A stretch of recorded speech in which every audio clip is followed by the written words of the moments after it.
easy to get, they don't throw it a whole lot either, and Burmeister's fast, and he's hard to get his hands on, so I thought our guys did a great job. We created a turnover, got some sacks, and then those explosive plays on offense and in special teams, it's always going to be the big difference. It just seems like Dante Pettis comes up with these punt returns right when you guys need him.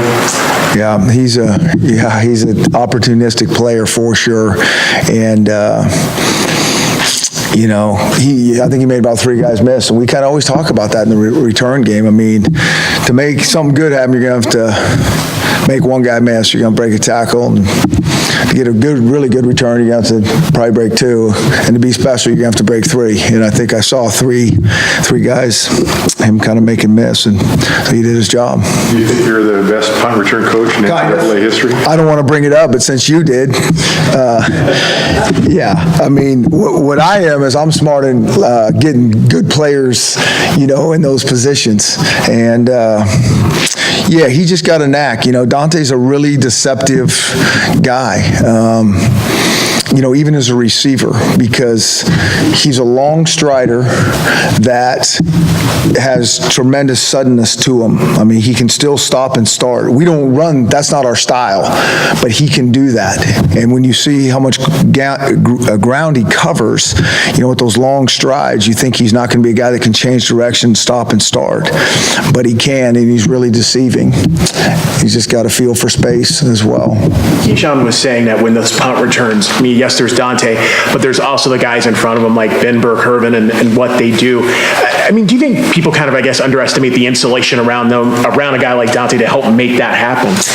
Well, I don't think so if you watch the tape. I mean, our guys, they take a lot of pride. I mean, and Dante's the first that'll understand, like, if he doesn't get a chance to get that thing started, and if we can just get it started, we got a chance for something good to happen. So those guys block hard up front. I think Bob Gregory does a great job of kind of mixing different rushers going towards the punter. And Dante played it well. They kind of changed their style last week in terms of a little bit of rollout and not kicking it super far. And so sometimes those are hard to get your hands on the ball to make a guy miss, but he came through. Anybody else? Of course, defensively, I mean, you look at what you guys did, and of course, 2 turnovers, and your linebackers were really active tonight. I mean, how pleased with what you saw from them? Because it seems like each of them did something to kind of contribute to the win. Yeah. Well, I think the whole defense needs a lot of credit. I think it always starts up front. The whole defense is designed to get those linebackers to tackle. But again, when you throw for, I don't know how many yards it was, but it wasn't many. I mean, that's great team defense to be able to slow that really good running team down enough to keep them out of the end zone, not let them throw for any yards. I'm proud of those guys. Do you also coach LaVon Coleman on the sit and spin? I actually didn't even see it myself till I heard the crowd, because I saw him go down. I was looking at the sticks to see if he got the first down. But LaVon's a hard-nosed player. He's tough, and he goes one speed, and he kind of goes like that in practice as well. And it's amazing when those guys practice a certain way, the carryover that you see in the games. And when guys don't practice really well, you usually see that in games too. But LaVon, he practices well. Jake tonight. I thought Jake was efficient. Thought he hit a few deep balls. It was nice to get that deep ball going. I know there's one we'd like to have back. I think Dante had a step and kind of overthrew him. That's one thing that we'd love to give especially him, a chance to go up and make an athletic play on it. But I thought he was efficient, and when we can strike deep, I think that changes our offense. 75 career touchdown passes tied to the school record. That's nothing to talk about for how many he threw before he got here. So he just, I mean, it's awesome. That guy's a heck of a passer. But, I think the best thing about Jake is he doesn't care if he throws it 11 times like he did last week, or didn't throw it a whole ton tonight, but he's efficient, strikes when he can, and however we need to win the games. Tell us a little bit about the 2 plays. First of all, Savin's long run, and then, Miles, faking it and being able to take it a long way. Can you break those down for us a little bit? Well, we've been given Savon the ball in those reverses, so everybody knows we put him out there, we're going to do that. So we kind of had that one crafted up. We've run that a few times in the past with not a bunch of success, and we know what it takes to make that play work. And so we finally got this thing started, and it was, it was good. The Lions got a little call in there. They make sure that everybody knows it's a reverse when it's not really a reverse, and it was good. So it got their attention. And then, it's just about, for Savon, it's just about creating space for him, different ways to get him the ball. And, I think each week we feel better about that. Miles set some records again tonight as well, too. What was he doing tonight that seemed to be really effective for him?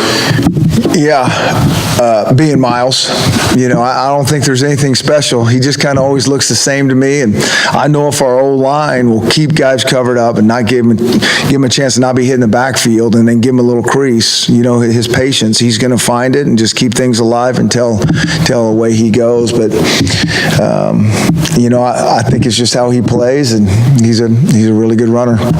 Of course, of course, those chunk plays for you guys are a big thing, but what do you think that does to a defense when it's constantly happening? Because at one point in the second quarter, you had 7 plays of more than 20 yards. Is that kind of sort of, for lack of a better term, like the kind of sort of soul-crushing effect that you want to have, or how would you assess it? Well, I think everybody is trying to, everybody knows creating explosive plays and stopping explosive plays is a huge indicator of who's going to win the game. It's turnover. It might be more of an indicator stat-wise than even turnovers.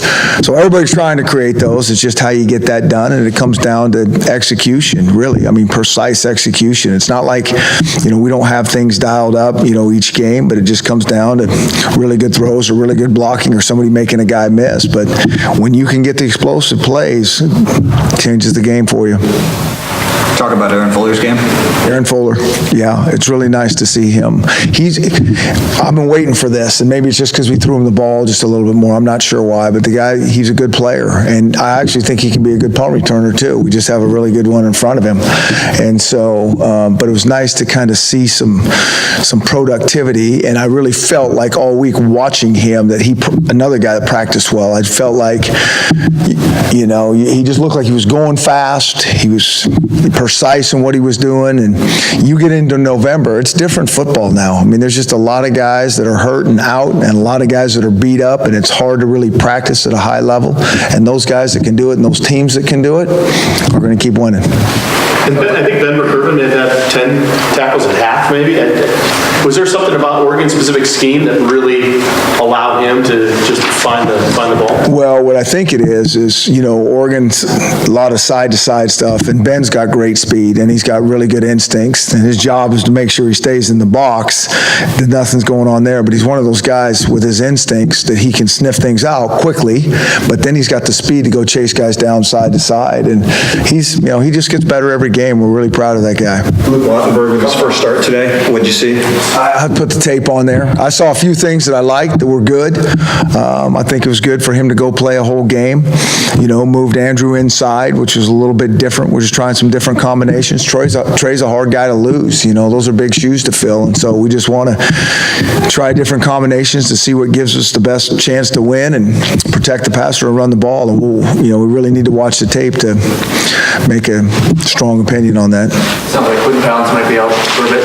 Quentin, yeah, he's out for the year. He hurt his knee in practice, non-contact, just another one of those things. All right. Thanks, everyone. Thank you.